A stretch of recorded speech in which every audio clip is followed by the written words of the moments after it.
Se você acompanha esse canal, provavelmente já ficou bem claro que eu adoro animações. E um dos meus hobbies quando tenho tempo livre é sair pesquisando e catalogando os filmes das mais variadas formas e temas. E como eu tenho um interesse muito grande na área de pesquisa independente e principalmente uma curiosidade imensa de criar um repertório com produções históricas para trazer um recorte informativo e analítico aqui para o canal, sempre que eu descubro algum título novo, eu já fico super entusiasmado para assisti-lo e estudar um pouco a seu respeito. E eis que em uma das minhas jornadas na internet, eu me deparei com um longa que me chamou muito a atenção, e seu nome é O Príncipe Suzano e o Dragão de 8 Cabeças, um longa japonês lançado na década de 60, produzido pelo estúdio Toei Animation, um dos estúdios mais antigos do campo e que se mantém ativo até os dias de hoje. Hoje em dia é muito fácil a gente associar esse estúdio a produções como Dragon Ball e One Piece, mas nem sempre foi assim. Em sua era clássica, o estúdio ainda não estava adaptando grandes franquias, mas sim contos e fábulas populares que variavam desde a própria cultura japonesa, como também as da cultura chinesa e persa, tendo até a sua própria versão de um dos contos das Mil e Uma Noites, muitos anos antes da própria adaptação da Disney.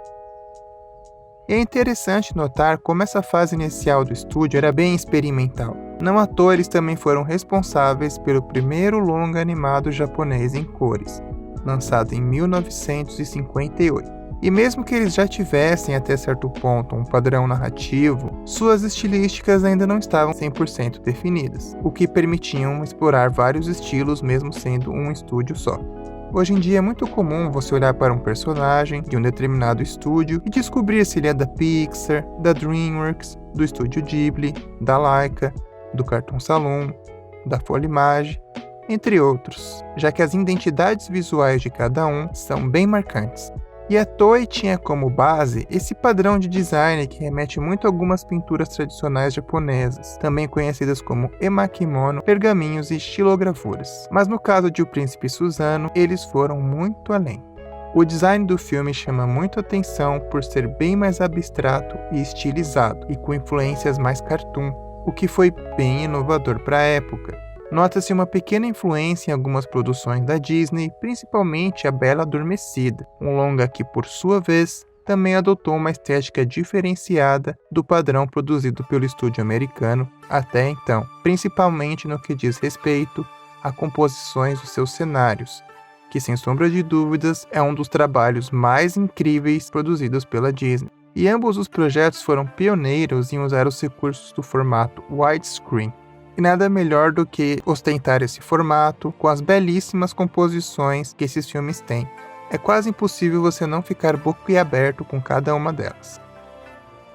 Seja pela vasta variação de cenários, com ambientações bem marcantes, rica em detalhes que variam desde um campo tranquilo, a um mar turbulento, um reino de gelo, uma aldeia de fogo, um templo místico que rende um dos momentos mais psicodélicos e o meu preferido do filme. Como o design super colorido e carismático dos personagens, não apenas dos personagens centrais, que possuem formas mais retangulares em seus corpos, mas como os próprios figurantes também, mesmo que de forma breve, tanto os aldeões quanto os animais possuem muita personalidade. E muito desse carisma e personalidade se deve ao excelente trabalho de Yasuji Mori, diretor de animação e concept artist da Toei Animation nessa época.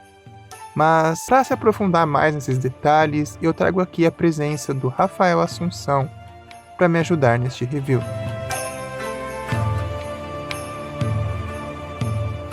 O Pequeno Príncipe e o Dragão de 8 Cabeças é um filme clássico e formativo da história não apenas da Toei, mas da animação como um todo. O que me chama mais a atenção no filme é a representação de uma história tão tradicional do shintoísmo, assim como o trabalho visual da animação. Grande parte da visualidade de Suzano está relacionado ao trabalho do animador Yasuji Mori, muito provavelmente um dos maiores animadores de todos os tempos. Para ter uma noção, o Yasuji Mori é comparável com Osamu Tezuka, mas enquanto um é considerado um deus do mangá, o outro seria um deus da animação. Yasuji Mori foi extremamente importante para a formulação do estilo Toei, que destacou o estúdio no campo da animação mundial, e criou inclusive o mascote pero que representa o estúdio até hoje. Uma das coisas que me chamou a atenção é o estilo simples, geométrico e sem sombra dos personagens. Mas em momento nenhum, isso é um limitador da animação. Pelo contrário, a simplicidade do estilo permite justamente que ele seja extremamente maleável e reconhecível em qualquer situação, criando inclusive uma tridimensionalidade que é, impressionante. Os personagens giram, rotacionam, viram de cabeça para baixo, pulam e fazem as mais complexas peripécias sem jamais perder a forma. Isso se deve justamente ao virtuosismo da animação de Yasuji Mori.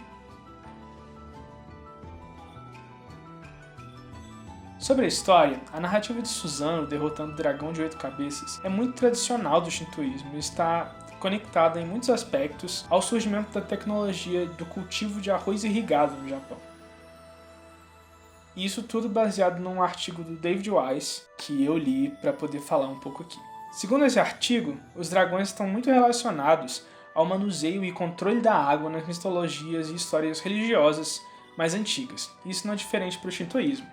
A gente pode inclusive lembrar do Haku, em A Viagem de Chihiro, que personifica um rio. O dragão de 8 cabeças que Susano enfrenta na lenda também está relacionado a um dos rios, nesse caso ao rio Hi, que é o maior rio da região de Izumo, no Japão.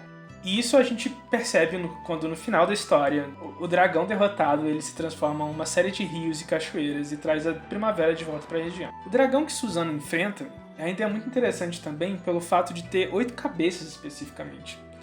Na cultura japonesa, o número 8 é bastante simbólico, ele representa a totalidade. Isso é referenciado em alguns textos religiosos, mas também pelo fato de o Japão ser composto por 8 ilhas.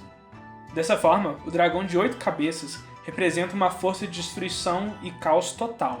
Na época do lançamento de Pequeno Príncipe, a Toei tinha o objetivo de se tornar a Disney do Oriente. E dessa forma, a lenda de Susano foi muito adaptada para se encaixar nos parâmetros que o estúdio acreditava serem enriquecedores para o filme na época.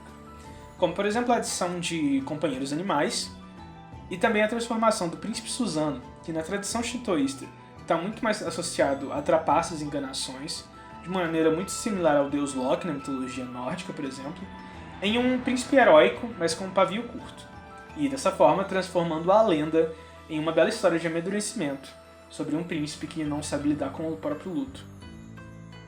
Tanto a premissa quanto o seu desenvolvimento são bem simples. Essa inocência do personagem faz com que os temas apresentados soem bem poéticos, pois ela é cheia de valores humanos básicos que enobrecem a narrativa.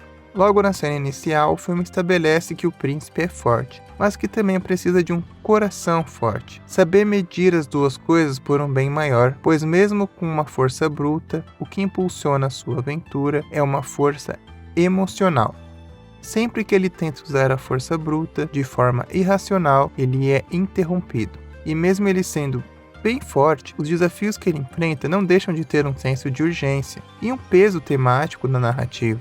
O filme adota essa estrutura de quest, ou seja, por um lado ela pode ser um pouco episódica, é como se fosse um jogo de videogame, com ele enfrentando um vilão em cada bloco e cenário diferente que ele passa. Mas nem por isso o filme deixa de ser muito envolvente. A cada reino que ele passa, ele aprende uma nova lição, e isso é muito interessante para o desenvolvimento do personagem, pois ele parte de um personagem completamente irracional por conta da sua perda, e no desenrolar da narrativa, ele passa a ter um pouco mais de maturidade para lidar com a situação. Em geral, O Pequeno Príncipe e o Dragão de 8 Cabeças é um filme importantíssimo para a história da animação e do cinema como um todo, influenciando inclusive grandes produções, como é o caso da série de animação Samurai Jack, do Genji Tartakovsky, que se beneficia muito do estilo geométrico e simples para sua narrativa visual muito característica da série. Mesmo assim, o filme ainda é muito pouco valorizado e menos conhecido ainda, e como é o caso de grande parte dos clássicos da animação, né? O seu último relançamento foi em DVD, né? Um formato que já está obsoleto, de forma que ainda não há remasterizações sequer em HD.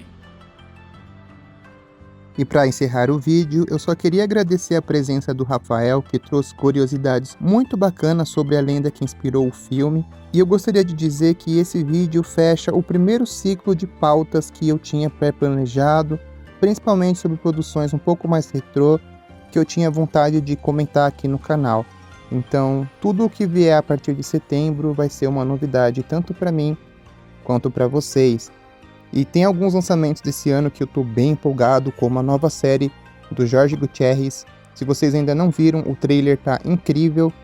Além de outras produções, como o filme novo da Anne Frank, do diretor de Valsa com Bashir, e também Belly, o novo filme do Mamoru Hosoda. E para quem acompanha aqui o canal sabe que eu sou apaixonado pelos filmes dele.